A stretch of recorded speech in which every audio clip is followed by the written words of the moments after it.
The eviction notice felt like sandpaper against Tasha Bennett's fingers. She sat on the concrete steps outside her apartment building, 3 identical envelopes spread across her lap. Final notice. Past due. Eviction proceedings. The words blurred together as the afternoon sun beat down on her dark brown skin. Her savings account showed $17. Her mother's medical bills totaled $43,000. And tomorrow she would have nowhere to live. Tasha pressed her palms against her eyes, willing herself not to cry. She had been strong through everything. Strong when her mother got sick. Strong when she lost her job at the bookstore after taking too many days off for hospital visits. Strong when she sold her car, her laptop, her grandmother's jewelry. But sitting here now, with everything crumbling around her, she felt the cracks spreading through her resolve. Her phone buzzed. Another creditor. She let it ring. The street around her moved with typical Tuesday afternoon energy. People walked past with grocery bags, dogs on leashes, coffee cups in hand. They had homes to return to. They had tomorrow figured out. Tasha pulled her green cardigan tighter around her shoulders, even though it was warm. The cardigan had been her mother's. It still smelled faintly of her lavender perfume. "Excuse me, miss?" Tasha looked up. A man stood before her, tall and broad-shouldered, wearing a navy suit that probably cost more than her monthly rent used to be. He had light brown skin, close-cropped hair going gray at the temples, and kind eyes that seemed to take in her situation with one glance. A black car idled at the curb behind him. "I'm sorry to bother you," he continued, his voice gentle. "My name is Jonathan Pierce. I know this will sound strange, but I've been looking for someone, and I think you might be able to help me." Tasha gathered her papers quickly, embarrassment flooding through her. "I'm not interested in whatever you're selling. I'm not selling anything. I'm offering help." He pulled a business card from his pocket. "I own Pierce Technologies. Perhaps you've heard of it." She had. Everyone had. Pierce Technologies was one of the largest tech companies in the country. This man standing in front of her, in his expensive suit, with his gentle voice, was a billionaire. And she was homeless. "What do you want?" The words came out sharper than she intended. Jonathan glanced at the papers in her hands. "I have a proposition. It's unusual and I understand if you refuse. But I'm desperate and I think we might be able to help each other." Tasha studied him. There was no mockery in his expression, no pity. Just honest desperation that mirrored her own. "I'm listening. My daughter turns 5 years old in 1 week. She's been asking about her mother, someone she's never met. Her mother left us when Sophie was just 3 months old. For years I've managed to deflect the questions. But this year she's adamant. She wants her mother at her birthday party. I don't understand what this has to do with me." Jonathan took a deep breath. "I need someone to pretend to be my wife for 1 week. To be there for Sophie's birthday. To give her that one perfect memory of having both parents present." Tasha stared at him. "You want me to pretend to be your wife?" "Yes. I will pay you $100,000. $50,000 up front, $50,000 after the week is complete. You'll live in my home. You'll have your own room, your own space. All I ask is that you spend time with Sophie, attend her birthday party, and help me give my daughter one happy memory. $100,000. Tasha's mind reeled. That would pay her mother's medical bills. That would secure an apartment. That would give her breathing room to find a real job, to rebuild her life. She thought about her mother, still recovering, worried sick about Tasha's situation. She thought about the shelter she would have to call tonight if she didn't find a solution. She thought about a 5-year-old girl who just wanted a mother for her birthday. "Why me?" Tasha asked. "Honestly? Because Sophie saw your picture." "What?" Jonathan pulled out his phone, showed her a photo. It was from her social media from 2 years ago before everything fell apart. She was smiling at a park, wearing a bright blue dress, her natural hair in twists. "We were at the coffee shop across the street. Sophie saw you walk by. She said, 'Daddy, that lady has a nice smile. She looks like she gives good hugs.' She's been talking about you ever since. I tracked you down through every possible connection. I know it sounds crazy, but my daughter's happiness means everything to me. And I think you have a kind heart." Tasha looked at the eviction notice. Then at the man offering her salvation. She knew what the smart thing was. She knew she should be suspicious, should ask more questions, should protect herself. But kindness had always been her compass, even when it hurt her. And right now she needed hope. "When would I start?" she asked. Relief washed over Jonathan's face. "Today. Right now. I'll send someone to collect your belongings. You'll never have to see this building again. Your mother's medical bills will be paid by end of business today. The first 50,000 will be in your account within the hour. All you have to do is say yes. Tasha thought about Sophie. About a little girl who wanted a mother. About Jonathan who loved his daughter enough to do something this desperate. About herself and what she had left to lose. Yes, she said. I'll do it. Have you ever been so desperate that a stranger's offer felt like your only hope? What would you do in Tasha's situation? Subscribe and share your thoughts in the comments below. Would you accept this impossible offer? Jonathan smiled, and something in his expression told Tasha that her life was about to change in ways she couldn't imagine. He extended his hand. She took it. And with that simple gesture, she stepped away from the concrete steps and toward a future that scared and excited her in equal measure. The black car door opened. Jonathan gestured for her to enter. Tasha took one last look at the apartment building that had been her home, at the life she was leaving behind. Then she stepped into the car, the leather seats soft beneath her, the air conditioning cool on her skin. Thank you, Jonathan said quietly. You have no idea what this means to me. Tasha looked at him at the genuine gratitude in his eyes. Thank you, she replied. You have no idea what this means to me either. As the car pulled away from the curb, Tasha felt something shift inside her. Maybe it was hope. Maybe it was just relief. But for the first time in months she felt like she could breathe. She had no idea what the next week would bring. She had no idea how she would pretend to be someone's wife, someone's mother. But she knew one thing with absolute certainty. She would do her very best. For Sophie. For Jonathan. And for herself. The city streets passed by outside the window. Tasha watched them blur together, each block taking her further from her old life and closer to something unknown. Jonathan sat across from her, making phone calls, arranging details. She caught fragments of conversation. Have the guest room prepared. Transfer the funds immediately. Clear my schedule for the rest of the day. Within 20 minutes, her phone pinged. She looked at the screen. A deposit notification. $50,000. Tasha had to read it 3 times before it felt real. I've also arranged for your mother's medical bills to be paid, Jonathan said, setting his phone down. They should be cleared within the next 2 hours. Tears stung Tasha's eyes. I don't know how to thank you. Just be kind to Sophie. That's all the thanks I need. The car turned onto a tree-lined street where homes became larger, gates became taller, and Tasha's old life became a distant memory. They pulled up to iron gates that swung open automatically. The driveway curved through manicured gardens. And at the end of it sat a mansion that looked like something from a magazine. Tasha's breath caught. Welcome home, Jonathan said softly. For the next week at least. Home. The word felt foreign and wonderful at the same time. Tasha stepped out of the car, her worn sneakers touching pristine cobblestones. The front door opened and she saw her future waiting inside. A future with a 5-year-old girl who needed love. A billionaire who needed help. And Tasha herself who needed salvation. Sometimes desperation leads to the most beautiful transformations. Sometimes the most impossible situations create the most perfect solutions. And sometimes when you have nothing left to lose, you find everything you've been searching for. Tasha took a deep breath and walked toward the door. Her new life was about to begin. The inside of the Pierce mansion took Tasha's breath away. Sunlight streamed through floor-to-ceiling windows, illuminating a grand foyer with marble floors and a sweeping staircase. Everything was bright and clean, decorated in whites, creams, and soft blues. Original artwork hung on the walls. Fresh flowers filled crystal vases on elegant tables. This way, Jonathan said, leading her through a hallway. I want to explain everything properly before Sophie comes home from school. They entered a study with built-in bookshelves and comfortable leather furniture. Jonathan gestured to a green armchair. Please sit. Would you like water? Coffee? Anything? Water would be nice. Tasha's throat felt dry. Jonathan poured water from a glass pitcher, added ice, handed her a glass. He sat across from her, his expression serious. I want to be completely transparent about this arrangement. You deserve to know everything. Tasha sipped the water, grateful for something to do with her hands.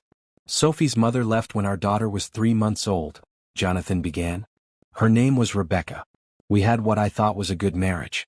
But after Sophie was born, Rebecca became distant. She said she wasn't ready for motherhood. One morning I woke up and found a note. She was gone. Divorce papers came 2 weeks later. She signed away all parental rights. I haven't heard from her in almost 5 years. Pain flickered across Jonathan's face. Tasha's heart ached for him. Sophie has been asking questions about her mother since she turned 3. Where is she? Why did she leave? Does she love me? I've tried to explain in age-appropriate ways, but the questions keep coming. This year, Sophie became fixated on having her mother at her birthday party. She talks about it constantly. She's drawn pictures. She's told all her friends that her mommy is coming. Jonathan rubbed his temples. I've tried everything. Therapy, conversations, gentle redirections. But Sophie is stubborn like me. She's built this fantasy in her mind. And I'm terrified that disappointing her on her birthday will break something inside her. So you want me to fulfill that fantasy? Tasha said quietly. Yes. Just for 1 week. We'll tell Sophie that you've been away on business, that you travel for work, that you're finally home for her special day. After the birthday party, we'll figure out a gentle way to transition. Maybe you'll have to go back to work. Maybe we'll slowly prepare her for the truth. I don't have all the answers yet. I just know I can't break my daughter's heart on her birthday. Tasha thought about what he was asking. About the lie they would tell. About the little girl who would get her wish, even if only temporarily. What about your family? Your friends? Won't they know I'm not really your wife?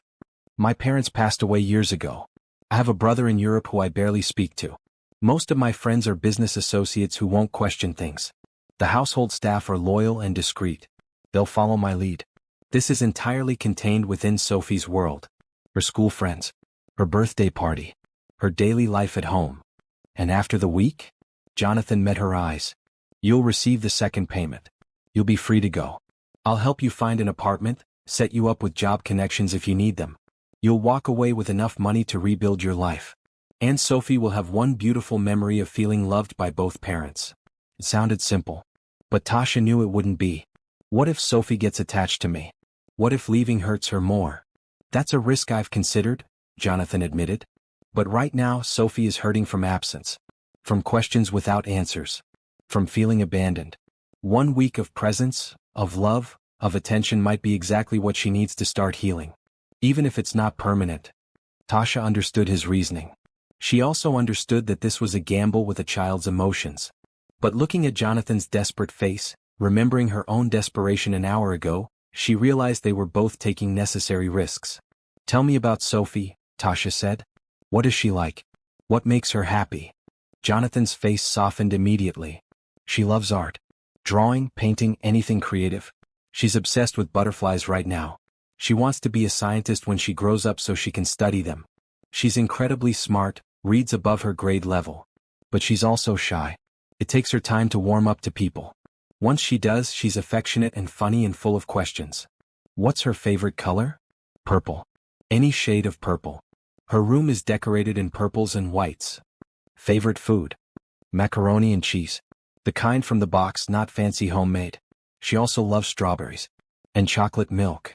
What does she do when she's scared? Jonathan paused. She hides under her bed. She has a special blanket there, soft and blue. She calls it her thinking spot. Tasha nodded, absorbing every detail. What time does she get home from school? 3:30. In about an hour. Then we should prepare. You need to tell me how you want me to act. What story we're telling. How I should respond to her questions. For the next hour, Jonathan briefed her on everything. They would tell Sophie that Tasha's name was Tasha Pierce. That she had been working overseas on important business projects. That she had missed Sophie terribly but had to stay away for work. That she was finally home for an extended visit, starting with Sophie's birthday. They practiced responses to potential questions. They established boundaries. Jonathan showed her photos of Sophie at different ages. He explained Sophie's routines. Bedtime at 8. Bath time with bubbles. Story time with at least 3 books. A nightlight shaped like a moon. I have a request, Tasha said as they finished. Can I meet her as myself first? Just Tasha? Not immediately as her mother? Jonathan considered this.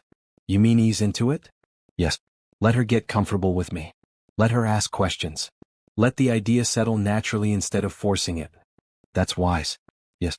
Let's do that. At 3:25 they heard the front door open. A woman's voice called out. We're home. Jonathan stood. That's Maria, Sophie's nanny. She picks her up from school. Tasha's heart raced. She was about to meet the little girl whose life she was stepping into. The little girl whose birthday wish she was granting. The little girl who had no idea that everything was about to change. Small footsteps echoed in the hallway. Tasha smoothed her green cardigan, suddenly self-conscious of her worn jeans and old sneakers. She stood, wanting to make a good impression. Sophie appeared in the doorway. She was beautiful. Dark curls pulled back in a ponytail. Light brown skin. Big brown eyes. She wore a purple dress with white flowers and carried a backpack covered in butterfly stickers. She stopped when she saw Tasha, suddenly shy. "Sophie, sweetheart," Jonathan said gently.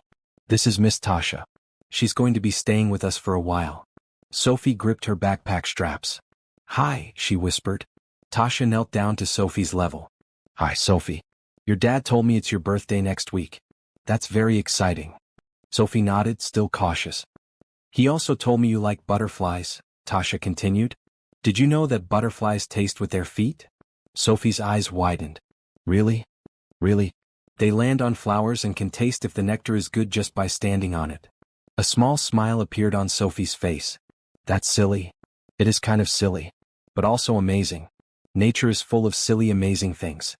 Sophie stepped closer. "Do you know other butterfly facts?" "I know lots of them. Would you like to hear more?" Sophie nodded eagerly. Tasha spent the next 20 minutes telling Sophie everything she knew about butterflies. She talked about monarch migrations, about chrysalis transformations, about the powder on butterfly wings actually being tiny scales. Sophie listened with rapt attention, asking questions, giggling at the funny parts. Jonathan watched from the doorway, something tender in his expression. When Sophie's nanny called her for a snack, Sophie looked at Tasha hopefully. "Will you still be here after my snack?" "I will," Tasha promised. "I'll be here all week." Sophie smiled, then ran off toward the kitchen. Jonathan approached Tasha. "She already likes you." "She's wonderful," Tasha said honestly.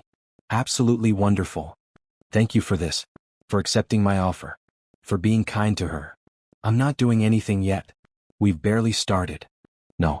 You've already done something important. You made her smile. You gave her your attention. You treated her like she matters." Tasha met his eyes. "She does matter. Every child matters." Something passed between them in that moment. An understanding. A shared purpose. They were strangers brought together by desperate circumstances. But they were united by one goal, making Sophie happy. "Let me show you to your room," Jonathan said. "You'll want to settle in before dinner." He led her upstairs to a beautiful guest room decorated in soft greens and whites. Large windows overlooked the garden. A comfortable bed with fresh linens. An attached bathroom with marble counters. On the dresser sat shopping bags. "I had my assistant pick up some clothes for you," Jonathan explained. "Based on your size from your social media photos. If anything doesn't fit or you need something else, just let me know." Tasha opened one bag. Inside were beautiful casual clothes. Jeans that looked expensive. Soft sweaters. A bright red dress. Everything in her size. "This is too much," she started to say. "It's necessary," Jonathan interrupted gently. "Sophie's friends come from wealthy families. The birthday party will be at our home, but people will notice things. This isn't charity. It's part of the arrangement. You need to look like you belong here." Tasha understood. But it still felt overwhelming. "I'll leave you to get settled," Jonathan said. "Dinner is at 6. Sophie will want you there." After he left, Tasha sat on the bed. She looked around the beautiful room. She thought about the mansion, the clothes, the money in her account. She thought about Sophie's shy smile and Jonathan's desperate hope. She had said yes to this impossible offer. Now she had to follow through. For the next week, she would pretend to be someone's wife. Someone's mother. She would step into a life that wasn't hers. But maybe, just maybe, she would help heal a little girl's heart in the process. Tasha changed into new jeans and a soft blue sweater. She brushed out her hair, letting her natural curls fall around her shoulders. She looked at herself in the mirror. "You can do this," she whispered. "For Sophie. For yourself. You can do this." At 6 o'clock, she went downstairs for dinner. The dining room glowed with afternoon light streaming through tall windows. A long table was set for 3, but they sat close together at one end, making it feel intimate instead of formal. Sophie had changed into purple pajamas already, her curls loose around her face. She kept glancing at Tasha with curious eyes. "Sophie wanted to show you her room after dinner," Jonathan said, serving spaghetti onto plates. "If you're not too tired." "I'd love that," Tasha replied, smiling at Sophie. Sophie beamed. "I have butterfly posters. And books. And I made a painting today at school." "What did you paint?" "A garden. With lots of flowers for butterflies to visit." "That sounds beautiful. I can't wait to see it." They ate dinner together, the conversation flowing naturally. Sophie told stories about school. About her friend Hannah who brought cookies for snack time. About the class hamster named Mr. Whiskers. About how she was learning to write in cursive letters. Tasha listened to every word, asking questions, showing genuine interest. Jonathan watched them interact with visible relief. This was working. Sophie was comfortable. The dynamic felt natural. After dinner, Sophie grabbed Tasha's hand. "Come see my room now." Her small hand was warm in Tasha's. They climbed the stairs together, Sophie chattering excitedly. Jonathan followed behind, giving them space but staying close. Sophie's bedroom was everything Jonathan had described. Purple walls covered with butterfly posters and artwork.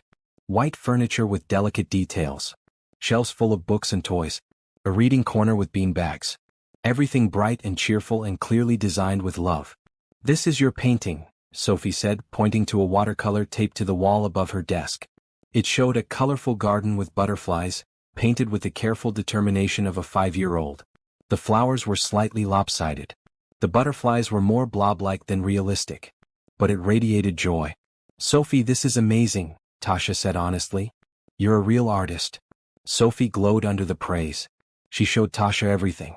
Her favorite books, mostly about animals and science. Her stuffed animals, each with names and personalities. Her butterfly collection, carefully preserved in frames with labels written in Jonathan's neat handwriting. "Daddy helps me catch them," Sophie explained. "But we only collect ones that are already dead. We never hurt living butterflies." "That's very kind," Tasha said. "Butterflies are too special to hurt." "Do you like butterflies too?" "I do. Very much." Sophie studied Tasha's face. "Are you going to live here now?" The question hung in the air. Tasha glanced at Jonathan, who nodded slightly. Permission to proceed with their story. "I'm going to stay for a while," Tasha said carefully. "I've been away for work, but I wanted to be here for your birthday. Would that be okay with you?" Sophie considered this seriously. "Will you help with my party?" "If you want me to." "I want you to." Sophie smiled. "I'm glad you're here. Daddy gets lonely sometimes. He thinks I don't notice, but I do." The observation hit Tasha in the chest. This child was far more perceptive than anyone gave her credit for. "Well, I'm here now," Tasha said softly. "And I'm very happy to meet you." Sophie moved closer, her small arms wrapping around Tasha in an impulsive hug. "I'm happy too." Tasha hugged her back, feeling her throat tighten with emotion. This little girl needed love so desperately. And for 1 week, Tasha would give her exactly that.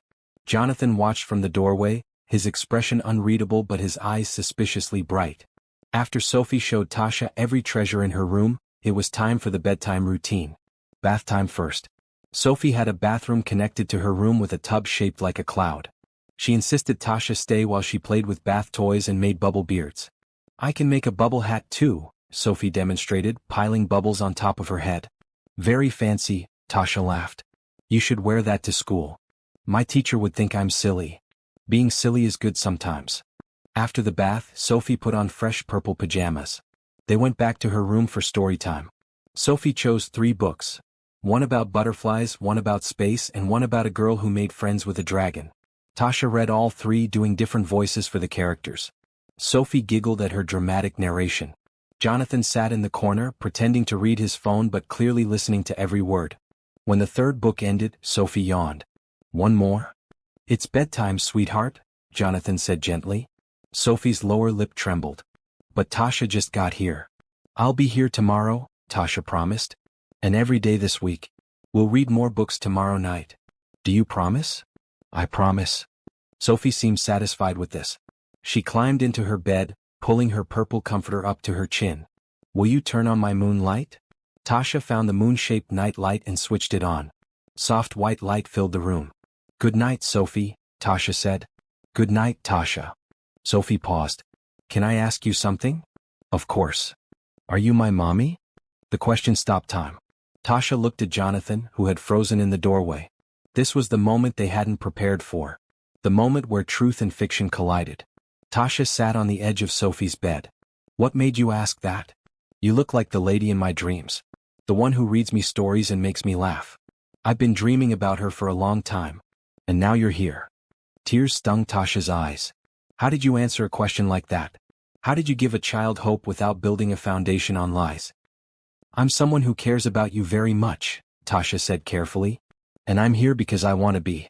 Because your daddy told me what a special girl you are. And because I think you deserve to have people who love you. So you're like a mommy? I'm like someone who wants to make you happy. Sophie considered this with the seriousness of a philosopher.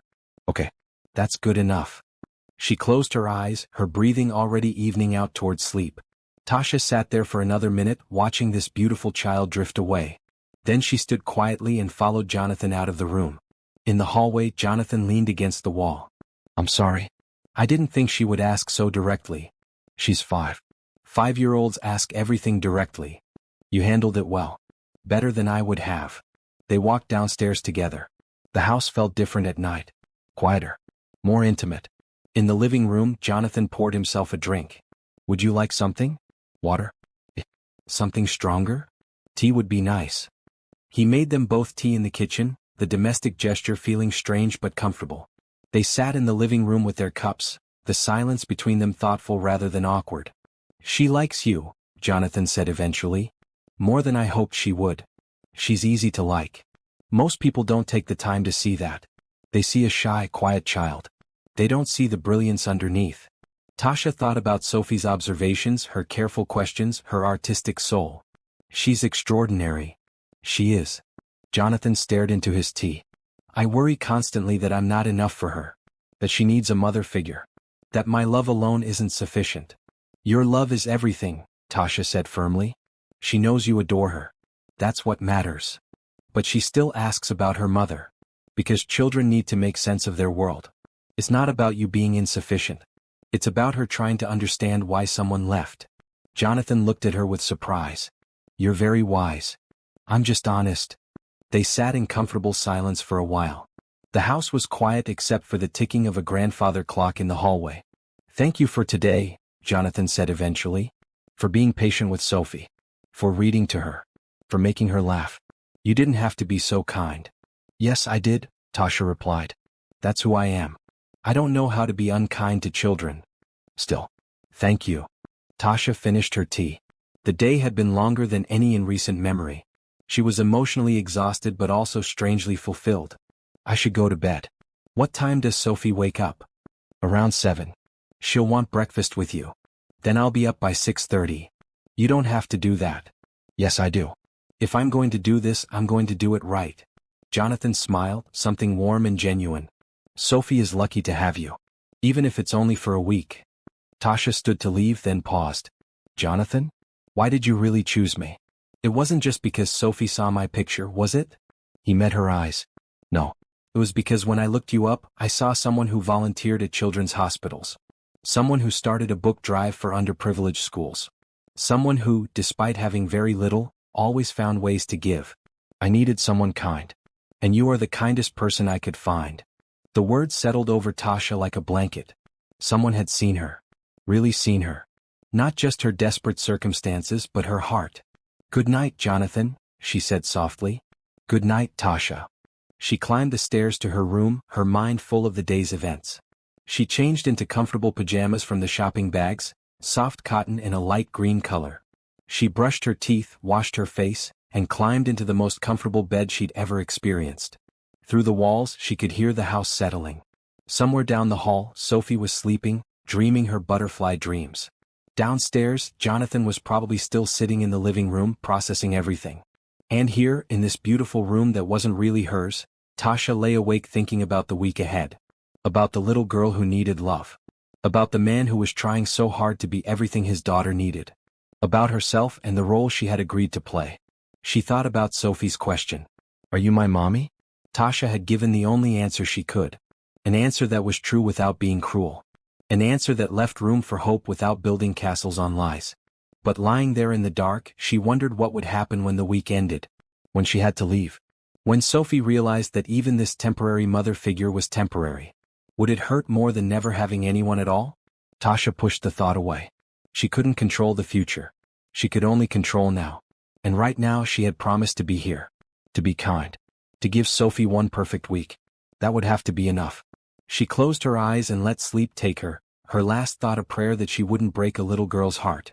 Tasha woke to sunlight streaming through her windows and the smell of coffee drifting upstairs. She checked her phone. 6:15. She'd beaten her alarm. Her body had adjusted automatically to Sophie's schedule, ready to be there when the little girl woke. She dressed quickly in jeans and a bright blue sweater from the shopping bags. Brushed her teeth, pulled her hair into a high ponytail. Took a deep breath and headed downstairs. Jonathan was already in the kitchen making breakfast. He wore casual clothes today, dark jeans and a gray sweater that made him look less like a billionaire and more like a regular dad. He looked up when she entered, surprise crossing his face. "You're up early." "I promised Sophie I'd be here. I keep my promises." Something softened in Jonathan's expression. "Coffee? Please." He poured her a cup, added cream without asking. She realized he must have noticed how she took it last night. The small observation touched her more than it should have. "Sophie usually comes down around 7, Jonathan said, cracking eggs into a bowl. "She likes scrambled eggs and toast. Sometimes fruit. Can I help?" "You don't have to do that." "I want to." They worked together in comfortable silence. Tasha cut strawberries while Jonathan cooked eggs. She made toast. He set the table. The domesticity of it felt strange and natural at the same time. At 7 o'clock exactly, they heard small footsteps on the stairs. Sophie appeared in the doorway, wearing purple pajamas and clutching a stuffed butterfly. Her eyes lit up when she saw Tasha. "You're really here." "I told you I would be." Sophie climbed onto a chair at the kitchen table. "I dreamed about butterflies again. There were hundreds of them, all different colors. Blue ones and yellow ones and orange ones. They were flying around a garden and landing on flowers." "That sounds beautiful," Tasha said, setting a plate of eggs and toast in front of her. "Maybe we can draw your dream later." "Really? You'll draw with me?" "Of course." Sophie ate her breakfast with enthusiasm, telling them more about her dream between bites. Jonathan watched them interact with that same tender expression from yesterday. Tasha was beginning to recognize it. Relief mixed with gratitude mixed with something else she couldn't quite name. After breakfast, Jonathan had to make some business calls. "Will you two be okay for a couple hours?" he asked. "We'll be fine," Tasha assured him. "Sophie and I have plans." "We do." Sophie looked excited. "We do. Art time, remember?" When Jonathan disappeared into his study, Tasha and Sophie set up an art station in the sunroom. The space was bright and beautiful, with windows overlooking the garden. Sophie brought down her art supplies while Tasha spread newspaper over the table. They drew Sophie's butterfly dream together. Sophie worked with intense concentration, her tongue poking out slightly as she colored. Tasha drew alongside her, creating her own butterfly garden. They talked while they worked, easy conversation about everything and nothing. "Miss Tasha?" Sophie said after a while. "Yes." "Why were you away for so long?" The question caught Tasha off guard. She had known it would come eventually, but she still wasn't prepared. "I was working." "Sometimes grown-ups have to be away for work. Daddy works a lot too. But he's always here at night. Different jobs work different ways." Sophie considered this. "Did you miss me?" The innocence of the question broke Tasha's heart. How could she answer honestly without revealing the truth? "I'm here now," she said carefully. "And I'm very happy to be spending time with you." It wasn't a direct answer, but Sophie seemed satisfied. She went back to her drawing, adding more butterflies to her garden. They spent the whole morning creating art.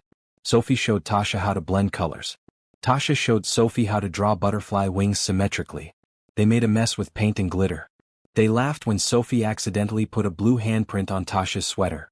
"Oops," Sophie giggled. "Now I'm art too," Tasha said, making Sophie laugh harder. Jonathan emerged from his study around noon to find them both covered in paint, surrounded by artwork drying on every available surface. He stood in the doorway, his expression unreadable. "We made a mess," Sophie announced proudly. "I can see that." But he was smiling. "How about we clean up and go to the park? It's a beautiful day." Sophie jumped up excitedly. "Can we go to the one with the big slide? And the swings? And can Tasha come?" "Of course Tasha can come.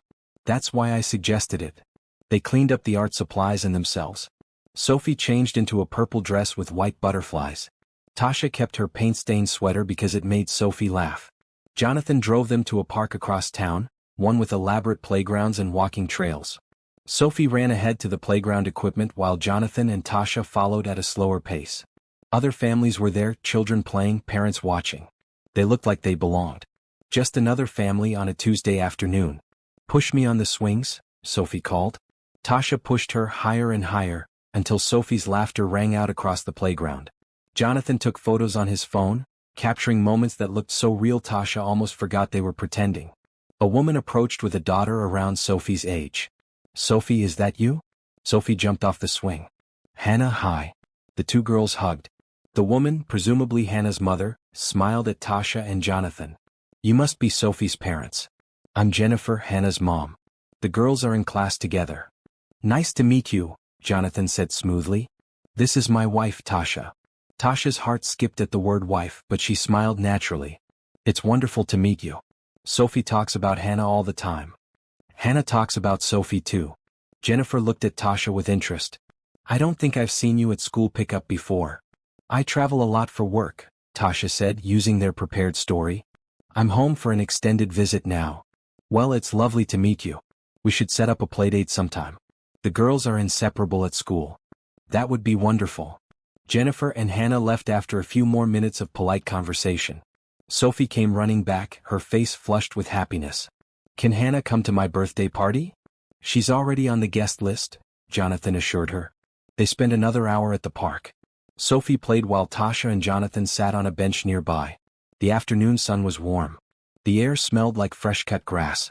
Everything felt peaceful and perfect. "You're a natural at this," Jonathan said quietly.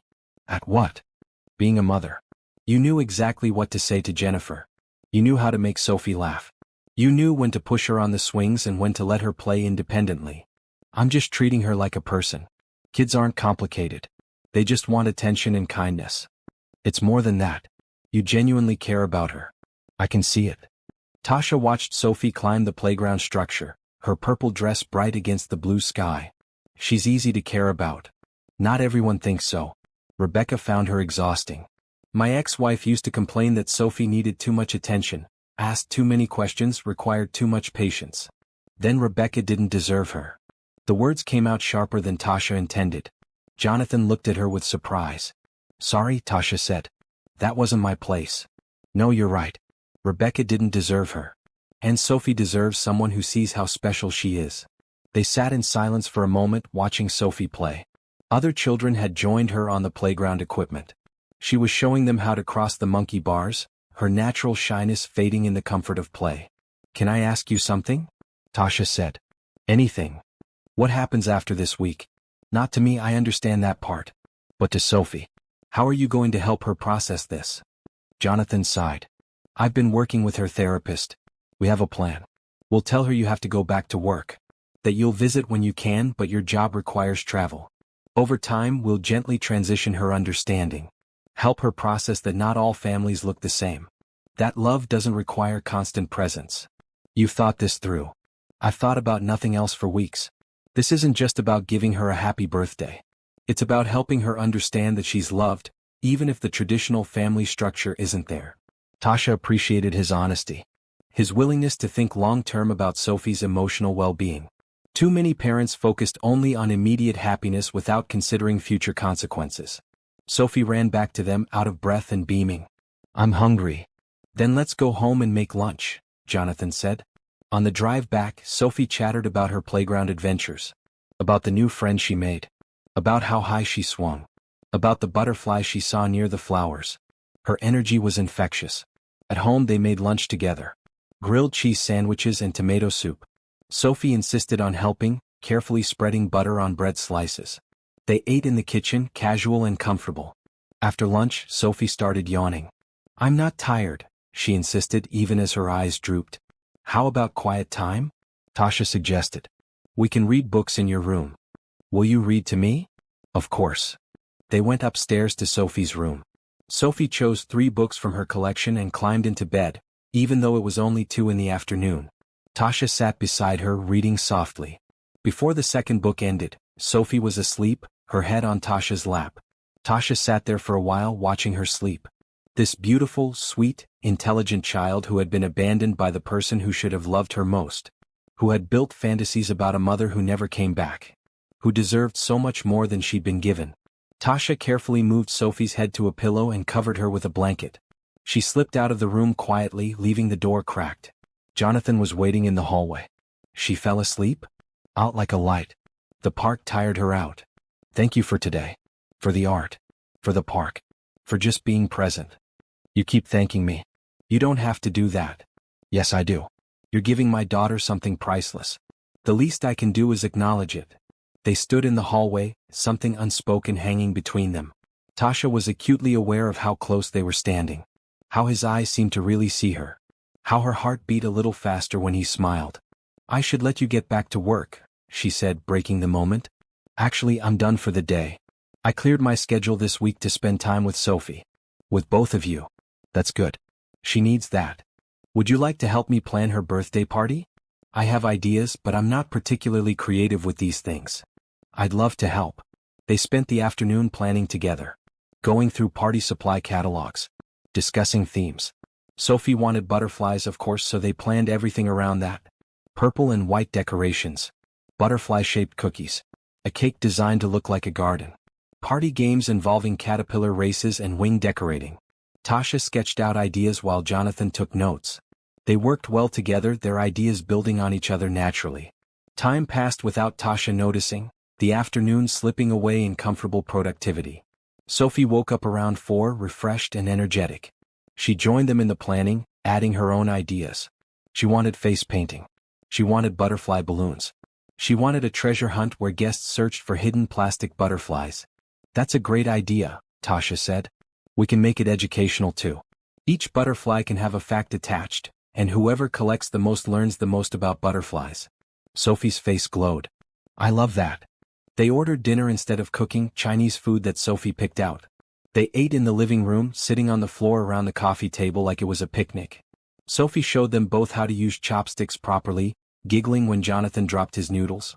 After dinner they played board games. Then it was time for Sophie's bath and bedtime routine. This time Tasha knew what to do. She helped with the bath, read the bedtime stories, turned on the moon night light. Today was the best day, Sophie said sleepily. It was pretty great, Tasha agreed. Will we have more days like this? We have 5 more days this week. Let's make them all great. Okay. Sophie's eyes fluttered closed. Good night, Tasha. Good night, sweet girl. Downstairs, Jonathan had made tea again. Tasha was starting to recognize this as their routine. The end-of-day debrief where they processed everything that happened. She called you sweet girl, Jonathan said, handing her a cup. She did. She's never had anyone call her that before. Pet names aren't really my strength. They're terms of affection. They just happen naturally. Nothing about you seems forced.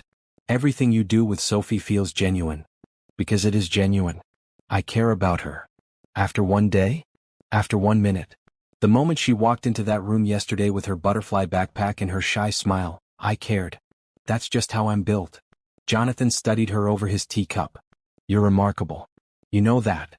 Tasha felt heat rise to her cheeks. I'm just being myself. Exactly. And yourself is remarkable. They talked for another hour, sharing stories from their past. Jonathan told her about building his company from the ground up. About the long nights and risky decisions. About the satisfaction of creating something meaningful. Tasha told him about her mother, about the books she loved, about her dreams of one day opening her own bookstore. Why don't you?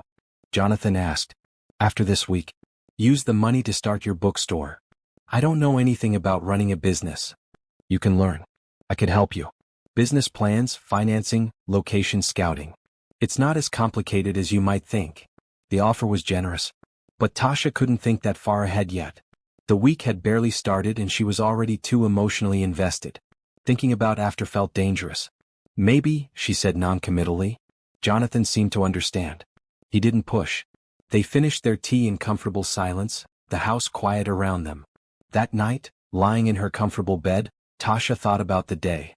About art projects and playground visits. About Sophie's laughter and Jonathan's quiet kindness. About how quickly this had started to feel real. She was supposed to be pretending. But somewhere between the butterfly facts and the grilled cheese sandwiches, between the swing pushing and the bedtime stories, Tasha had stopped acting. She genuinely cared about Sophie. And that terrified her. Because in 5 more days she would have to leave. And caring made leaving hurt. But she couldn't stop herself. Sophie needed love and Tasha had love to give. The consequences would come later. For now she would just be present. Just be kind. Just be there. That was all she could do. The next 3 days fell into a beautiful rhythm. Tasha woke early, made breakfast with Jonathan, greeted Sophie with smiles and butterfly facts. They spent mornings doing activities together. Art projects, baking cookies, reading books. Afternoons at the park or in the garden. Evenings with dinner and games and bedtime routines. Sophie bloomed under the constant attention. Her shyness faded. Her laughter came more easily. She started calling Tasha without the hesitation, without the questions in her eyes. Just simple acceptance that Tasha was there and would remain there. Jonathan watched it all with mixed emotions. Tasha could read plainly. Gratitude that his daughter was happy. Anxiety about what would happen when the week ended. And something else, something softer, whenever he looked at Tasha. On Thursday evening, 3 days before Sophie's birthday, Jonathan announced they had an event to attend. "There's a charity gala tomorrow night," he explained after Sophie went to bed. "It's for children's hospitals. I'm one of the sponsors. People will expect to see me there." "Okay," Tasha said. "You and Sophie will have fun." "No. I need you to come with me. As my wife." Tasha's heart skipped. "That wasn't part of the arrangement. You said this was just for Sophie's world. Her friends, her birthday party." "I know. But people from my business world will be at this gala. People who know I have a daughter. If I show up alone again, they'll ask questions. And those questions might filter back to Sophie's social circle. It's better if we present a united front." Tasha understood the logic. But going to a public event as Jonathan's wife felt like a bigger step than anything they'd done so far. "I don't have anything to wear to a gala. Already handled. My assistant will bring something tomorrow." "Jonathan, I don't know if I can pull this off. Fooling Sophie's 5-year-old friends is one thing. Fooling business professionals is another. You pulled off fooling Hannah's mother at the park. You were perfect. Natural and confident and exactly right. That was casual conversation. This is a formal event." Jonathan moved closer, his expression earnest. "I wouldn't ask if it wasn't important. Please. I'll be with you the entire time. I'll introduce you to people, handle the conversations. All you have to do is smile and let people assume we're happy together." Tasha wanted to refuse. But looking at Jonathan's desperate face, thinking about how this would protect Sophie's carefully constructed reality, she couldn't say no. "Okay. I'll go." Relief flooded his features. "Thank you. Truly." The next day passed in a blur of Sophie-focused activities, but Tasha's mind kept drifting to the evening ahead. Jonathan's assistant arrived at 4 with a garment bag and shoe box. Inside was the most beautiful dress Tasha had ever seen. Bright red silk, floor-length, with a fitted bodice and flowing skirt. Elegant but not over the top. Sophisticated without being stuffy. Matching red heels. Simple jewelry, understated but clearly expensive. At 6 o'clock, Tasha began getting ready. She showered, styled her hair in loose curls that cascaded over one shoulder. Applied makeup more carefully than she had in years. Slipped into the red dress that fit like it was made for her. When she looked in the mirror, she barely recognized herself. She looked like someone who belonged at a gala. Someone who could be a billionaire's wife. Downstairs, Sophie gasped when she saw Tasha. "You look like a princess." "Thank you, sweetheart." Jonathan appeared from his room in a tailored tuxedo. He stopped short when he saw Tasha, his expression arrested. "You look stunning." Heat crept up Tasha's neck. "Thank you. You clean up pretty well yourself." Maria would be staying with Sophie for the evening.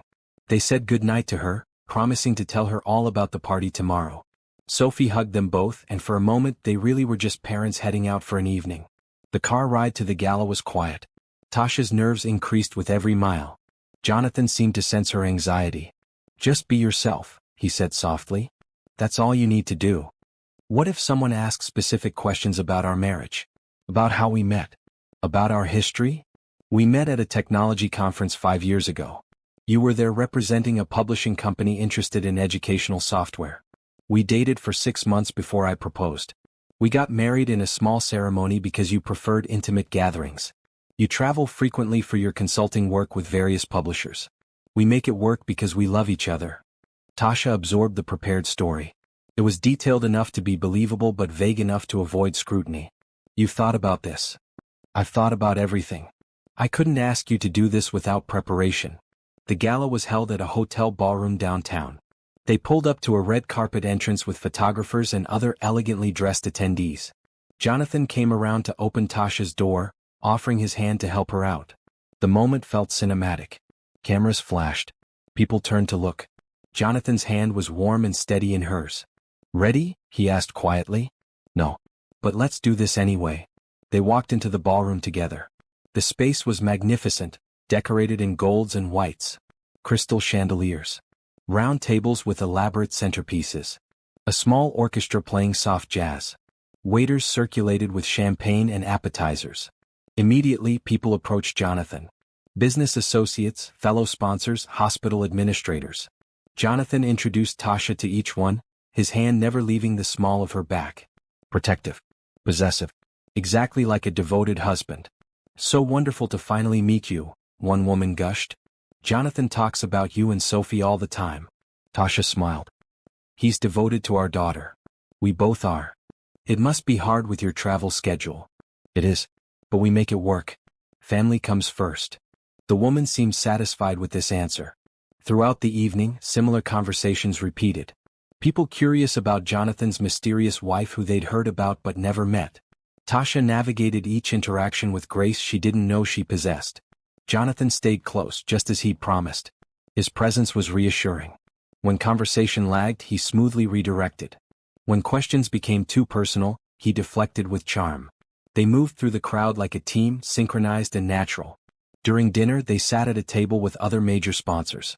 The conversation flowed around technology trends, charitable giving, hospital expansions. Tasha contributed when appropriate, mostly listening and learning. The man next to her, elderly and kind-faced, leaned over. Your husband speaks very highly of you. He's biased, Tasha said with a smile. Perhaps. But I've known Jonathan for 10 years. I've never seen him this happy. Whatever you're doing, keep doing it. The words settled over Tasha like a weight. Because they weren't true. This happiness was temporary. Built on pretense. In 2 more days it would end. After dinner came speeches and presentations. The hospital director spoke about new programs. Sick children appeared on video screens, thanking donors. The room was moved to tears multiple times. Jonathan leaned close during one particularly emotional video. This is why I do what I do. So kids like Sophie, kids who need medical care, have access to the best possible treatment. Tasha saw him in a new light. Not just as a desperate father or a billionaire CEO. As a man who genuinely wanted to make the world better. When the formal program ended, dancing began. Couples moved to the floor as the orchestra played a waltz. Jonathan stood, offering his hand. Dance with me? Tasha's heart raced. I'm not a good dancer. Neither am I. We'll figure it out together. On the dance floor, Jonathan's hand found her waist. Her hand rested on his shoulder. They swayed to the music, finding a rhythm that worked for them. Around them, other couples danced with practiced ease. But Tasha and Jonathan moved in their own bubble, focused only on each other. Thank you for tonight, Jonathan said quietly. For being here. For handling everything so well. You made it easy. No, you made it easy. You're a natural at this. At being present. At making people comfortable. They danced in silence for a moment, the music swelling around them. Tasha was acutely aware of Jonathan's hand on her waist, warm through the silk of her dress. Of his eyes on her face, studying her with an intensity that made her breath catch. Tasha, he started then stopped. What? Nothing. Never mind. But something had shifted between them.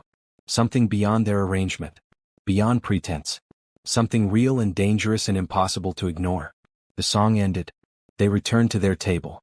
The rest of the evening passed in a blur of more conversations, more champagne, more careful pretending.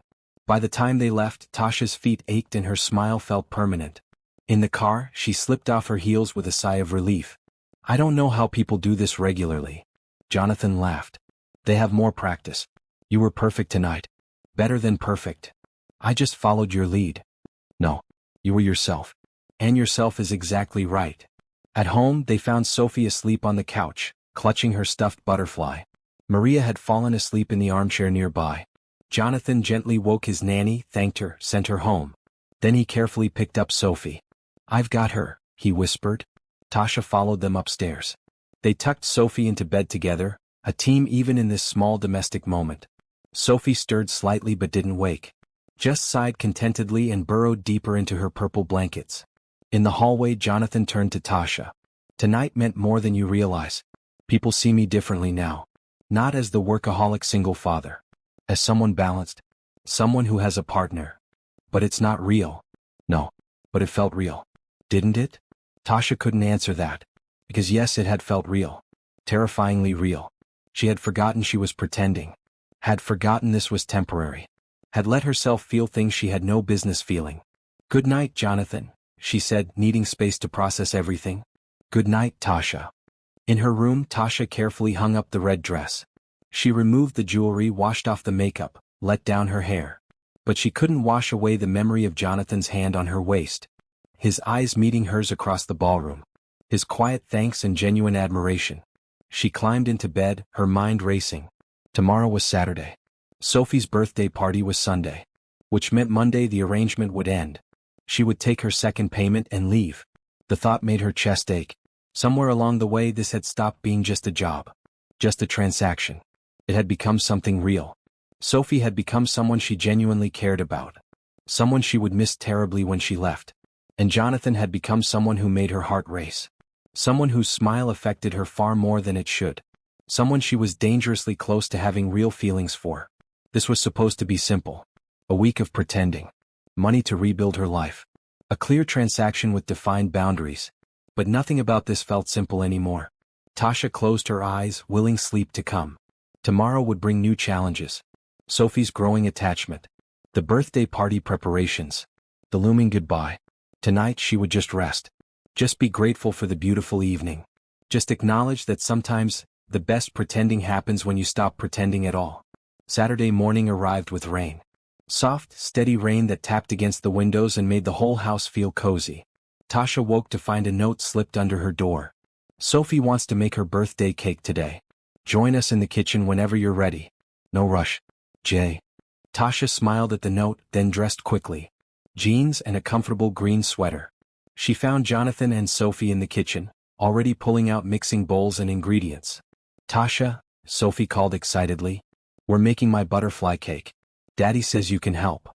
"I would love to help." They spent the morning baking together. Sophie was in charge of measuring ingredients, taking her job very seriously. Jonathan handled the oven. Tasha managed the mixing and the decorating plants. Flour ended up everywhere. On the counter, on their clothes, in Sophie's hair. When Jonathan tried to crack an egg, he got shell fragments in the bowl. Sophie giggled. Tasha fished them out with a spoon. "I'm not usually this bad at cooking," Jonathan protested. "Yes you are, Daddy," Sophie said matter-of-factly. "Remember when you tried to make pancakes and they turned out like rocks? That was one time. 3 times. Tasha laughed, joining in their easy banter. The kitchen filled with the smell of baking cake. They made 3 layers, chocolate with vanilla buttercream. While they cooled, they cleaned up the mess they'd made.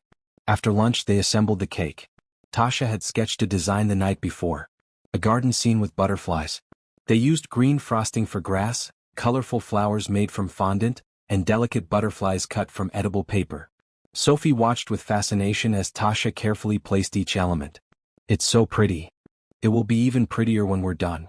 Want to help place the butterflies?" Sophie nodded eagerly.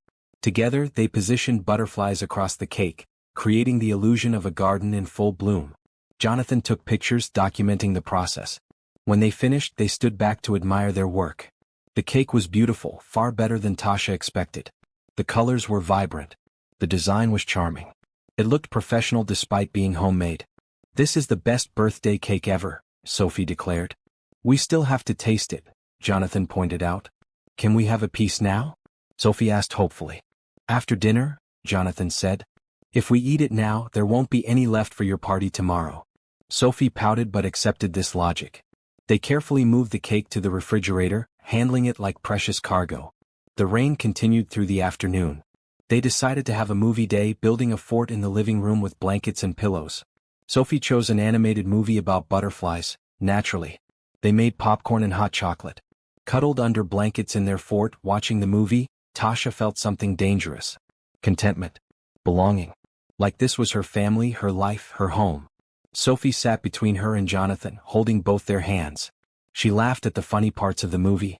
Asked questions during the quiet parts. Leaned against Tasha when she got sleepy. Jonathan met Tasha's eyes over Sophie's head. Something passed between them. Acknowledgement of how right this felt. How easy it would be to let this become real. When the movie ended, Sophie yawned. "Can we play a game?" "What kind of game?" Jonathan asked. "Family game. Where we pretend to be different animals and have to guess who we are." They spent the next hour being silly. Jonathan was an elephant, terrible at hiding his size. Tasha was a bird, making exaggerated flying motions. Sophie was a butterfly, of course, spinning and dancing around the living room. Dinner was simple, takeout pizza that Sophie helped order. They ate in their blanket fort, making it a picnic. Sophie talked excitedly about her party tomorrow, about which friends were coming, about the games they would play, about how everyone would see her beautiful butterfly cake. After dinner, during Sophie's bath time, Jonathan and Tasha reviewed the party plans. Everything was ready. Decorations purchased. Activities planned.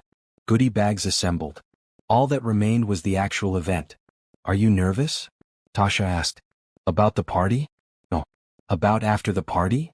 Jonathan paused. Yes. We don't have to think about that yet. Don't we? The party is tomorrow. Our arrangement ends Monday. That's not far away. Tasha didn't want to have this conversation. Not when everything felt so good. Not when she could still pretend this was permanent. Let's just focus on making Sophie's birthday perfect. Tasha, I need to say something. Don't? She knew what he was going to say. She could see it in his eyes. And she couldn't hear it, because hearing it would make leaving impossible. Please, just let us have tomorrow. Jonathan studied her face, then nodded. Okay, tomorrow first. Everything else later. That night, after Sophie was tucked in, Tasha and Jonathan sat in the living room. The rain had stopped. Moonlight streamed through the windows. The house was quiet and peaceful. Can I ask you something? Jonathan said. Depends on the question. If circumstances were different, if we had met normally, would you want this? A relationship with me. A life with Sophie. Tasha's heart hammered. This was exactly the conversation she wanted to avoid. But looking at Jonathan's earnest face, she couldn't lie. Yes, but circumstances aren't different. And wanting something doesn't make it possible. Why not? Because this started as a transaction. Because I'm leaving Monday with money that I desperately need. Because Sophie deserves better than a relationship built on pretense. But it's not pretense anymore. Is it? No, it wasn't. Somewhere between the butterfly facts and the birthday cake, between the gala dancing and the blanket fort, everything had become real. But admitting that felt too dangerous. Jonathan, don't do this. Don't do what? Don't tell you that I've developed feelings for you? Don't acknowledge that Sophie has completely fallen in love with you? Don't admit that this week has been the happiest I've been in years? Tasha stood, needing distance. You're confusing gratitude with feelings. I helped you with Sophie. I played a role. That's all this is. You know that's not true. It has to be true. Because the alternative is too complicated. Jonathan stood too, moving closer. Complicated doesn't mean wrong. It doesn't mean right either. They stood there, inches apart, the tension between them thick enough to touch. Tasha's heart raced. She wanted to close the distance. Wanted to let herself feel everything she'd been pushing down all week. Wanted to believe this could somehow work. But reality was immovable. She had been hired for a job. The job was almost complete. Walking away was the professional thing. The right thing. The only thing that made sense. I care about you, Jonathan said softly. About who you are. About your kindness and your strength and the way you make Sophie laugh. About how you turned my house into a home this week. About how right this all feels. Jonathan, please stop. What? Because it scares you? It scares me too. But that doesn't make it less real. Tears stung Tasha's eyes. I can't have this conversation. Not tonight. Not before Sophie's party. I need to be focused on her tomorrow. On making her day perfect. Can we please just table this until after? Jonathan searched her face, then stepped back. Okay. After the party. But Tasha, we are having this conversation. Because I can't let you walk away without telling you how I feel. Without at least trying to see if this could be something real. Tasha nodded, unable to speak past the lump in her throat. She fled upstairs to her room, closing the door behind her. She leaned against it, breathing hard, her emotions in chaos. This wasn't supposed to happen. She was supposed to pretend for a week, take her money and leave. Simple. Clean. Uncomplicated. But nothing was simple anymore. She had fallen for Sophie completely. The little girl with her butterfly obsession and her shy smile and her genuine sweetness. Leaving her would hurt. And Jonathan. With his dedication to his daughter and his quiet kindness and his willingness to do anything for the people he loved. She had developed feelings for him too. Real, dangerous, impossible feelings. But what could come of it? She had been hired. She was being paid. Their entire relationship was built on a foundation of pretense and desperation. Could something real grow from that? Tasha changed into pajamas, washed her face, climbed into bed. But sleep wouldn't come. Her mind spun with possibilities and problems. With hope and fear. With the memory of Jonathan's voice saying he had feelings for her. Tomorrow was Sophie's birthday.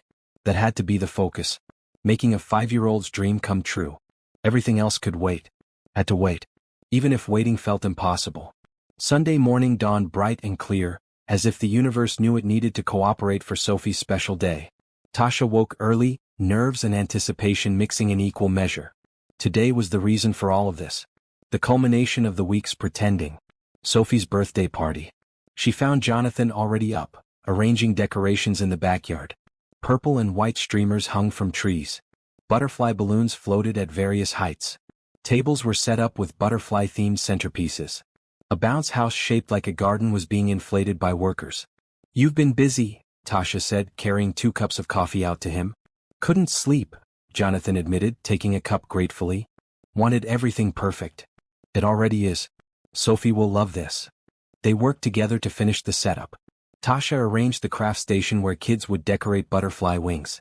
Jonathan set up the treasure hunt area, hiding plastic butterflies around the yard. They tested the sound system for party music. Everything fell into place. At 8 o'clock, Sophie woke up. They heard her running down the stairs. "Is it my birthday?" "It is," Jonathan said, sweeping her into a hug. "Happy birthday, sweetheart." "Happy birthday, Sophie," Tasha added, joining the embrace. Sophie squeezed them both. "This is the best birthday already because you're both here." Tasha's heart squeezed.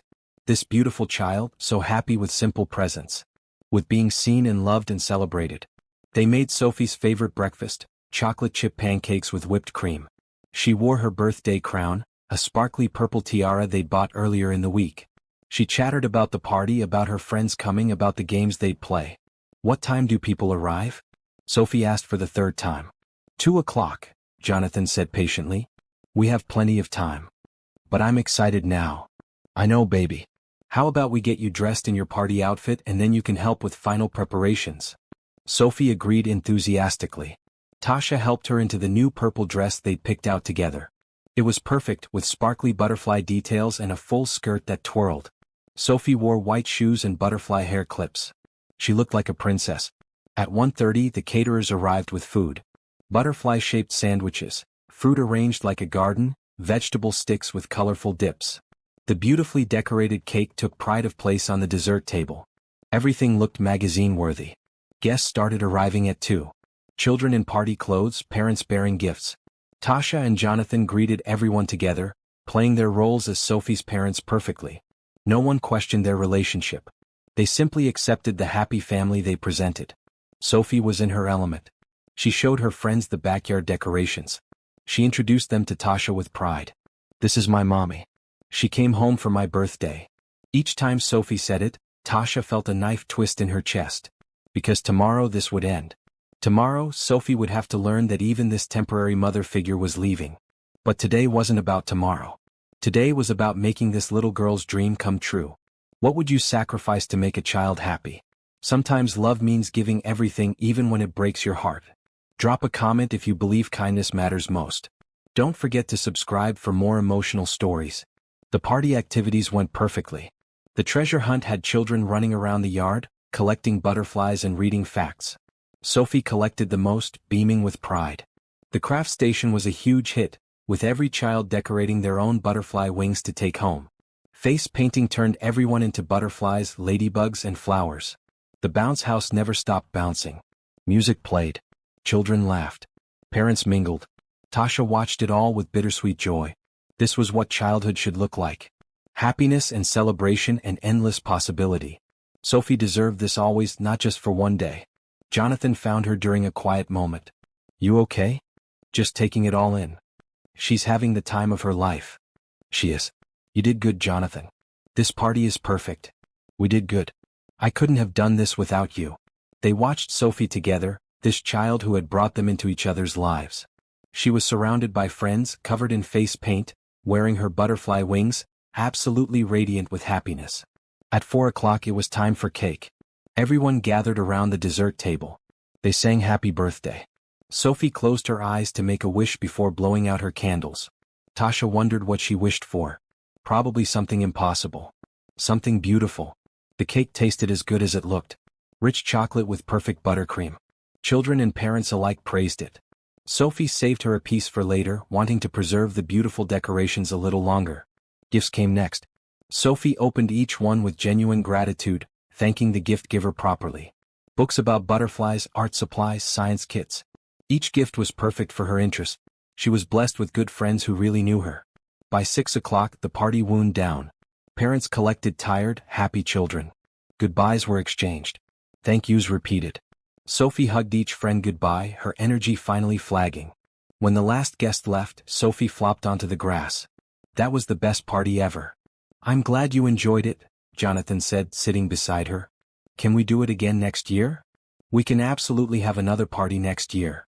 With Tasha. The question hung in the air. Jonathan looked at Tasha helplessly. They'd been avoiding this conversation all day. But Sophie deserved an answer. Tasha sat on Sophie's other side. Sophie, we need to talk about something important. Okay. Sophie sat up, suddenly serious. Remember how I said I was home for your birthday? That I'd been away working? Yes. Well, I have to go back to work soon. My job requires me to travel a lot. So I won't be able to be here all the time. Sophie's face fell. You're leaving? Not today. But soon. My work is important and I have responsibilities. Can't you work from here? Daddy works from home sometimes. My job is different. It requires me to be in other places. Tears welled in Sophie's eyes. But I want you to stay. I want you to be here. I want you to be my mommy for real. The words broke Tasha's heart. She pulled Sophie into a hug, feeling the little girl's tears soak into her shirt. I know, sweetheart. I know. Why do people always leave? Sophie sobbed. My real mommy left. Now you're leaving. Why doesn't anyone want to stay? Jonathan wrapped his arms around both of them. Sophie, listen to me. Tasha isn't leaving because she doesn't love you. Sometimes grown-ups have responsibilities that take them away. But that doesn't mean they stop caring. Then why can't she stay? If she cares, why can't she just stay? Tasha met Jonathan's eyes over Sophie's head. She saw her own pain reflected there. They'd known this would be hard. But knowing and experiencing were vastly different things. Life is complicated sometimes, Tasha said gently. But I promise, this week with you has been one of the happiest times of my life. You are such a special girl, Sophie. So smart and kind and creative. Any mother would be lucky to have you. But I want you. I know. And I will always care about you. Always. Even when I'm not here. Sophie cried harder. They sat there on the grass in the growing evening, holding each other, processing the grief of an ending that hadn't even happened yet. Eventually, Sophie's tears subsided into hiccups. Can we call sometimes? Can you send me pictures of the places you go? Of course, Tasha promised, even though she had no idea if that would be possible. If maintaining contact would help or hurt. But right now, Sophie needed hope. Okay, Sophie whispered. I'm sad. But okay. They went inside. Sophie was exhausted from the party and the emotional conversation. Bath time was quiet. Story time was subdued. But Sophie held Tasha's hand the entire time, as if afraid she might disappear in the night. I love you, Tasha, Sophie whispered as she drifted off to sleep. Tasha's eyes filled with tears. I love you too, sweet girl. So very much. She left Sophie's room and found Jonathan waiting in the hallway. Without a word, they went downstairs to the living room. The house was quiet. The party decorations still hung outside. The day had been perfect. But perfection was temporary. That was harder than I expected, Jonathan said. She's hurting. We hurt her. We also gave her a beautiful birthday. A week of love and attention. Those memories will matter. Will they? Or will they just be painful reminders of what she lost? Jonathan moved closer. Tasha, we need to have that conversation now. About us. About what happens next. I leave tomorrow. That's what happens. I take my payment and I go. That was always the plan. Plans can change. Not this one. Why not? Jonathan's voice rose with frustration. Why are you so determined to leave? You love Sophie. I know you do. I've seen it all week. And I think you have feelings for me too. So why are you running? Because this isn't real, Tasha said, her own voice rising. This whole week has been pretend. A role I was paid to play. You can't build something real on that foundation. It stopped being pretend days ago. You know it did. Knowing it and admitting it are different things. Jonathan, you're confusing gratitude with love. You're grateful I helped with Sophie. That doesn't mean you actually want a relationship with me. Don't tell me what I feel, Jonathan said firmly. I know the difference between gratitude and genuine emotion. I have fallen for you. Your kindness, your strength, the way you love my daughter. The way you make me want to be better. That's not gratitude. That's real. Tasha's resolve cracked. Even if that's true, it doesn't change anything. I was hired for a job. I took money. Sophie thinks I'm someone I'm not. How do we build truth from lies? By choosing to make it real.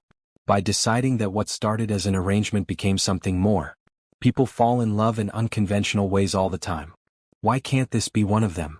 Because Sophie deserves better. She deserves a mother who chose her, not someone her father hired. You did choose her. Every day this week, you chose to give her more than the arrangement required. You chose to love her genuinely. That matters more than how it started. Tasha wiped at tears that wouldn't stop falling. What are you asking me? I'm asking you to stay. Not as an employee. Not as part of an arrangement. As someone who wants to be here. As someone who could maybe, eventually, become part of this family for real. You're crazy. Probably. But I've never been more certain of anything. Stay, Tasha. Stay and let's figure this out together. You don't have to pretend anymore. Just be yourself and let us see where this goes. And what about the money? What about our agreement? Keep the money. It's yours regardless. I'm not asking you to stay because of our arrangement. I'm asking because I want you here. Because Sophie wants you here. Because this feels right. Tasha looked at him, this man who had entered her life a week ago with an impossible request. Who had given her hope when she had none. Who was now offering her something even more impossible. A future. A family. A real relationship. It terrified her. But it also felt like the answer to prayers she'd been too afraid to speak. I need time to think, she said finally. Take all the time you need. Just don't leave tomorrow without giving this real consideration. Please. Tasha nodded, unable to promise more than that. She went upstairs to her room, her mind spinning. Everything had changed. Everything. Tomorrow was supposed to be an ending. But maybe it could be a beginning instead. She was brave enough to let it. Tasha didn't sleep that night. She lay in bed staring at the ceiling, Jonathan's words running through her mind on repeat. Stay. Just be yourself. Let's figure this out together. It sounded so simple. But nothing about this was simple. She thought about Sophie's tears. About her question, why doesn't anyone want to stay? About the pain in her voice when she realized Tasha was leaving. She thought about Jonathan's confession.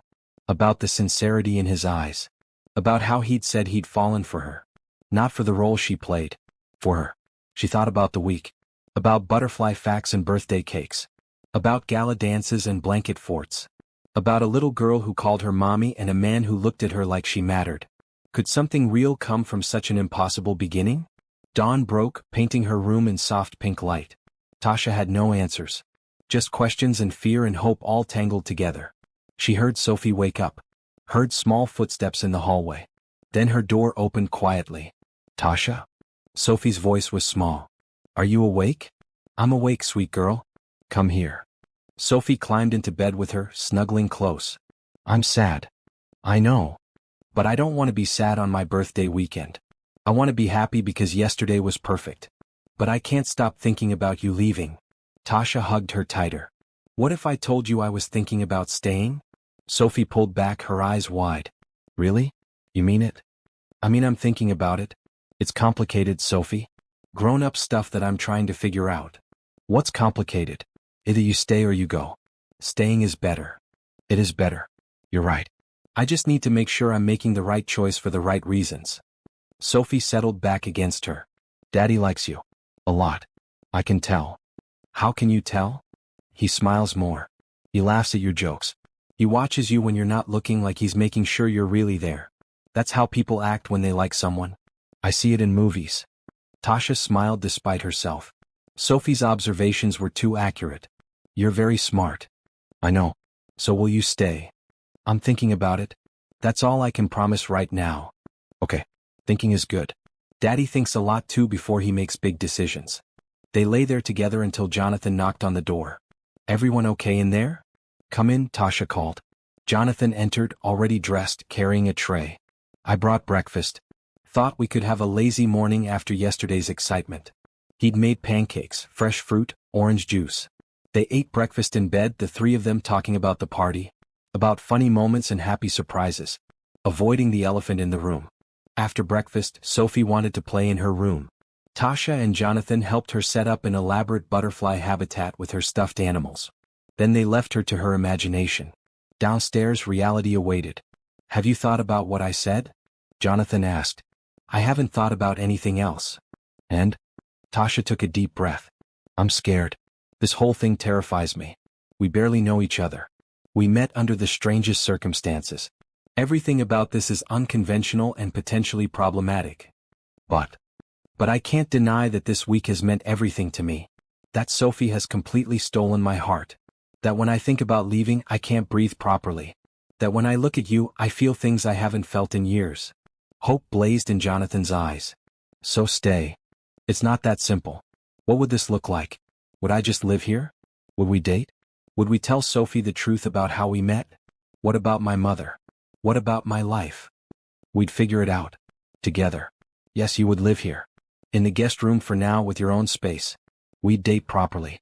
Get to know each other without the pressure of pretending. As for Sophie, we'd tell her an edited version of the truth. That I hired you to help with her birthday, but we fell for each other genuinely. Kids understand love, even when it's complicated. And my mother? Bring her here. This house is huge. She could have her own suite. You could take care of her properly while she finishes recovering." Tasha stared at him. "You've thought about this." "I told you. I've thought about everything. I want this, Tasha. I want you here. Not because of Sophie, though that's part of it.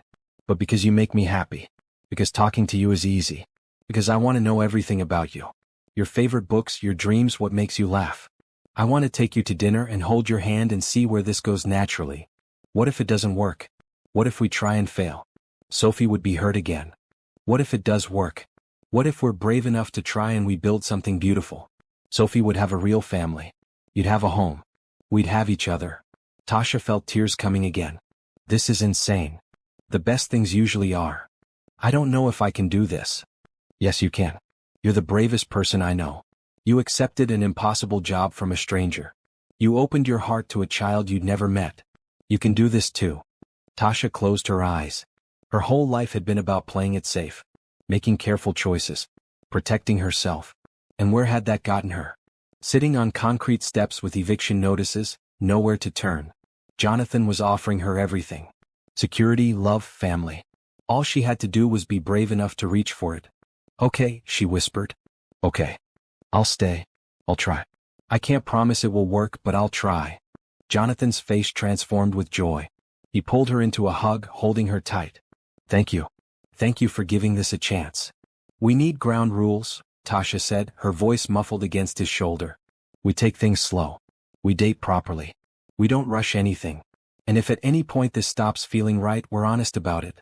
Sophie's well-being comes first. Always." "Agreed. All of that." They pulled apart, both smiling, both terrified, both hopeful. This was happening. She was staying. "Should we tell Sophie?" Tasha asked. "Let's tell her together." They found Sophie in her room, arranging her stuffed animals in rows. She looked up when they entered, her expression guarded, bracing for bad news. "Sophie, we want to talk to you," Jonathan said, sitting on her bed. Tasha sat beside him. "About Tasha leaving?" Sophie's voice was small. "About Tasha staying," Tasha corrected. Sophie's eyes went wide. "Really? You're staying?" "I'm staying. Not because of work or arrangements, but because I want to. Because I love you and I love spending time with your daddy. And I'd like to see what happens if we try to build a real family together." "Like a forever family?" "We hope so. But we have to take it slow. Get to know each other better. Make sure it's the right choice for everyone." Sophie launched herself at them, hugging them both fiercely. "This is the best birthday present ever. Even better than all my party presents combined." They held her close, the three of them, a family born from impossible circumstances but becoming real through choice and love. "Can I call you Mom?" Sophie asked suddenly. Tasha hesitated. "How about we stick with Tasha for now? That name is special because it's just between us. When you're ready and if this all works out the way we hope, maybe we can talk about other names." Sophie nodded, satisfied with this answer. "Okay. But I'm going to think of you as my mom. Even if I don't say it out loud yet. I can live with that." They spent the rest of the day being lazy together. No pressure, no schedule. They watched movies, played games, made simple meals. It felt different than the previous days. Less like performing and more like simply living. That evening, after Sophie went to bed, Tasha and Jonathan sat in the living room. The usual spot, the usual tea. But everything had changed. I should call my mother, Tasha said. Let her know what's happening. She'll think I've lost my mind. Want me to talk to her? Eventually. Let me prepare her first. Tasha stepped outside for the phone call. Her mother answered on the second ring, worry in her voice. Tasha? Are you okay? You haven't called all week. I'm more than okay, Mom. I have so much to tell you. She explained everything. The eviction notice, Jonathan's proposal, the week with Sophie, the gala, the birthday party. Her mother listened without interrupting, a skill she perfected over years of being a single parent. So you're staying, her mother said when Tasha finished. With this man and his daughter. After 1 week. I know it sounds crazy. It sounds like fate. Like the universe putting you exactly where you needed to be. You're not upset? Baby, you've been taking care of me for months. Sacrificing everything to pay my medical bills. Now someone wants to take care of you? I'm thrilled. When can I meet them? Tears spilled down Tasha's cheeks. Soon. Jonathan wants you to move in here. He says there's plenty of room. Move in? With a billionaire? Tasha Bennett, your life has taken a turn. They talked for another 30 minutes working out details. Her mother would come visit next weekend. They'd see how everyone got along. If it felt right, they'd arrange the move. When Tasha came back inside, Jonathan was waiting. How'd it go? She thinks I'm crazy. But she's happy for me. And the moving in part? She's coming to visit next weekend. We'll see how it goes. Jonathan smiled. It's going to go perfectly. Your mother raised you. She must be wonderful. That night, lying in bed, Tasha thought about how much had changed in 1 week. 7 days ago, she'd been homeless and hopeless. Now she had a home, a family, and a future full of possibility. It was terrifying and thrilling and exactly right. She'd taken the biggest risk of her life. Accepted an impossible job. Opened her heart to people she barely knew. Chosen to stay when leaving would have been safer. But safe hadn't gotten her anywhere. Brave was terrifying, but brave offered everything she'd ever wanted. Tomorrow would be the first day of her new life. No pretending. No arrangements.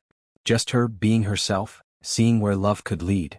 She fell asleep smiling, hope blooming in her chest like butterflies taking flight. Monday morning felt different.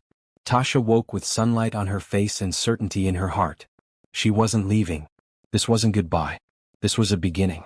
She dressed and went downstairs to find Jonathan making coffee, just like every other morning. But when she entered the kitchen, he turned and smiled at her with such warmth that she felt it down to her toes. Good morning, he said. Good morning. Sleep well. Better than I have in months. They made breakfast together, moving around each other easily. When Sophie came down, she hugged them both, her happiness obvious. What are we doing today? Sophie asked. Actually, Jonathan said, I need to go to the office for a few hours. Would you two like to come with me? I thought I could show Tasha where I work, and Sophie, you haven't visited in a while. Sophie looked excited. Can we see the robot? We can see the robot. At Pierce Technologies, the building was sleek and modern, all glass and steel. Employees greeted Jonathan respectfully, their eyes curious about Tasha and Sophie. Jonathan introduced Tasha simply as someone important to me, which felt honest and right. His office was on the top floor, spacious and bright. Floor-to-ceiling windows showed the entire city. Sophie immediately ran to look out, pressing her face against the glass. Careful, sweetheart, Jonathan called. I'm always careful. While Jonathan handled some urgent emails, his assistant brought Tasha tea. It's wonderful to finally meet you, the woman said. Mr. Pierce has been much happier lately. We've all noticed. Tasha didn't know how to respond to that, so she just smiled. Jonathan took them on a tour of the facility. Research labs where engineers worked on new technologies. Conference rooms where ideas became reality. The cafeteria where employees could eat gourmet meals. And Sophie's favorite, the robotics lab with its demonstration robots. Sophie was fascinated, asking technical questions that impressed the engineers. One of them, a young woman with kind eyes, engaged Sophie in a conversation about programming. You could be an engineer someday, the woman said. Or a scientist, Sophie replied. I want to study butterflies. You can be both. Engineers use science all the time. Watching Sophie interact with Jonathan's employees, seeing her intelligence shine, Tasha felt proud. This child was going to do amazing things. After the office visit, they stopped for lunch at a small cafe. Just the three of them eating sandwiches and talking about everything and nothing. Normal family stuff. Beautiful in its simplicity. "Daddy," Sophie said between bites, "when are you and Tasha going on a date?" Jonathan nearly choked on his water. "What? A date? Like in movies? Where you dress up and go to dinner and hold hands and stuff?" Tasha laughed at Jonathan's expression. "That's a good question, Sophie. Your dad and I haven't really discussed dating logistics. You should go this weekend," Sophie suggested. "Maria can watch me. You two can have a romantic dinner." "Since when do you know about romantic dinners?" Jonathan asked. "I watch movies. I know things." That evening, after Sophie went to bed, Jonathan approached Tasha with a sheepish expression. "So, about that date. You want to take me on a date?" "I want to take you on a proper date. Somewhere nice. Just the two of us. Get to know each other outside of the Sophie context." "I'd like that." "This Friday?" "Friday works." They smiled at each other, suddenly shy. This was new territory. Before they'd been playing roles. Now they were just themselves, navigating real emotions and real possibility. Friday came quickly. Tasha spent the afternoon getting ready, grateful for the red dress from the gala. She styled her hair carefully, applied makeup with precision. When she looked in the mirror, she saw someone confident. Someone worthy of this chance. Jonathan wore a sharp navy suit. When he saw her, he stopped short. "You're beautiful." "Thank you. You look very handsome." They said goodbye to Sophie, who gave them both enthusiastic hugs and whispered to Tasha, "Make sure he holds your hand." The restaurant was elegant but not stuffy. Soft lighting, excellent food, attentive service. They sat across from each other, no longer strangers but not yet fully known to each other either. "I realized I don't know basic things about you," Jonathan said. "Like your favorite color or your biggest fear or what you wanted to be when you grew up." "Green is my favorite color. My biggest fear is disappointing people I care about. And I wanted to be a librarian when I grew up." "Why a librarian?" "Because libraries felt safe. Full of stories and possibilities. A place where everyone was welcome and knowledge was free." Jonathan listened intently. "Do you still want that?" "I don't know. My dreams have shifted. Right now, I just want stability. To rebuild. To figure out who I am beyond survival mode." "You're allowed to want more than just survival." "I'm learning that." They talked for hours. About his childhood and hers. About building his company from nothing. About her mother's illness and recovery. About favorite books and terrible movies and places they wanted to travel. "I've never left the country," Tasha admitted. "Never had the money or opportunity." "Where would you go if you could go anywhere?" "Japan. I've always been fascinated by the culture. The art, the history, the gardens." "Then we'll go to Japan. When you're ready. All three of us." The promise felt huge. A future together. Travel and experiences and life beyond this moment. After dinner, they walked through a nearby park. The evening was warm, the stars beginning to appear. Jonathan took her hand just like Sophie suggested. It felt right. "I'm glad you stayed," he said quietly. "I'm glad I stayed too. This is scary, but it's also wonderful. We can take it as slow as you need. No pressure. Just seeing where this goes." "I appreciate that. But Jonathan? I don't think I need as much time as I thought. This already feels right." He stopped walking, turning to face her. "It does. Yes. I know it's fast. I know it's unconventional. But when I'm with you, with Sophie, everything makes sense. Like I found something I didn't know I was looking for." "I feel the same way." They stood there in the park, the world quiet around them. Jonathan lifted his hand to her cheek, his touch gentle. "Can I kiss you?" "Yes." The kiss was soft and sweet. A promise of more to come. When they pulled apart, both were smiling. "That was nice," Tasha said. "Very nice." They walked back to the car hand in hand, talking and laughing. The date had been perfect. Not because of the fancy restaurant or romantic setting, but because they'd been themselves. Honest and open and hopeful. At home, they found Maria reading in the living room. "Sophie went to bed about an hour ago," she reported. "No problems. She drew you a picture though. It's on the kitchen table." The picture showed 3 stick figures holding hands. Labels identified them. Daddy, Tasha, and me. Above them, butterflies flew in a blue sky. The word family was written in careful letters across the top. Tasha's eyes filled with tears. "She drew us as a family. Because that's what we are," Jonathan said softly. Maybe not in the traditional way. Maybe not yet official. But we're a family that chose each other. And that's just as real. That night, Tasha fell asleep thinking about the future. About more dates with Jonathan. About watching Sophie grow up. About building something real and lasting and beautiful. She'd been hired to pretend. But somewhere along the way, pretending became real. And real was better than anything she could have imagined. 6 months later, the morning sun streamed through the windows of what Tasha now genuinely called home. She woke in her room, which had slowly filled with her belongings, her books, her personality. The house had absorbed her presence until she was woven into its very fabric. She could hear Sophie's laughter downstairs. Her mother's voice calling something about breakfast. Jonathan's deeper tones responding. This was her family now. Fully, completely, wonderfully real. She dressed in comfortable jeans and a bright green sweater, pulling her hair into a ponytail. No more pretending. No more carefully selected outfits for a role. Just her living her life. Downstairs, the kitchen was organized chaos. Sophie was helping her grandmother, Tasha's mother Diane, make pancakes. Flour covered the counter. Diane, fully recovered now and glowing with health, laughed at Sophie's enthusiastic mixing. "Good morning," Tasha said, kissing Sophie's head and hugging her mother. "Morning, sweetheart," Diane said. "We're making butterfly pancakes." "Of course you are." Jonathan appeared with coffee for everyone. He kissed Tasha's cheek in passing, a casual gesture of affection that had become natural over the months. "Morning, beautiful." "Morning. What's the plan today?" "Well," Jonathan said, his eyes twinkling, "I thought we could discuss something as a family." Sophie looked up from her mixing. "What kind of something?" "An important something. Come sit down, everyone." They gathered around the kitchen table, breakfast temporarily forgotten. Tasha's heart raced. Something in Jonathan's expression promised big news. "So," Jonathan began, looking at each of them, "I've been thinking. We've been living together for 6 months now. We're a family in every way that matters.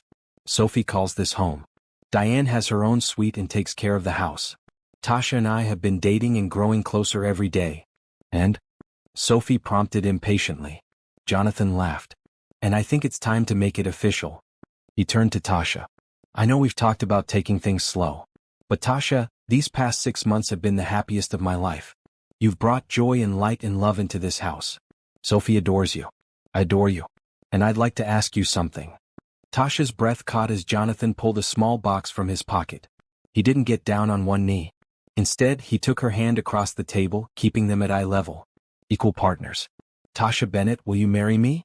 Not because of any arrangement or pretending. But because I love you. Because I want to spend my life with you. Because you're already my family and I want to make it legal." Tears streamed down Tasha's face. 6 months ago, she'd been sitting on concrete steps with eviction notices. Now a man she loved was asking her to be his wife. Life was impossible and perfect. "Yes," she said. "Absolutely yes." Sophie cheered. Diane cried happy tears. Jonathan slipped the ring onto Tasha's finger, a beautiful sapphire surrounded by diamonds. Then he kissed her properly while Sophie giggled and Diane applauded. "Does this mean Tasha will really be my mom?" Sophie asked. "If she wants to be," Jonathan said. Tasha pulled Sophie into her lap. "I would be honored to be your mom. If you want me to be. I want it more than anything. Can I call you mom now?" "You can call me whatever feels right to you." "Then I'm calling you mom. My real mom. Because you chose to stay. You chose us."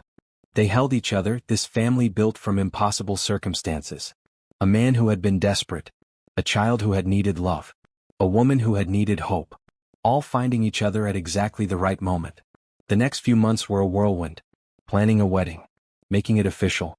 Tasha legally adopting Sophie, who cried happy tears when the judge declared them mother and daughter.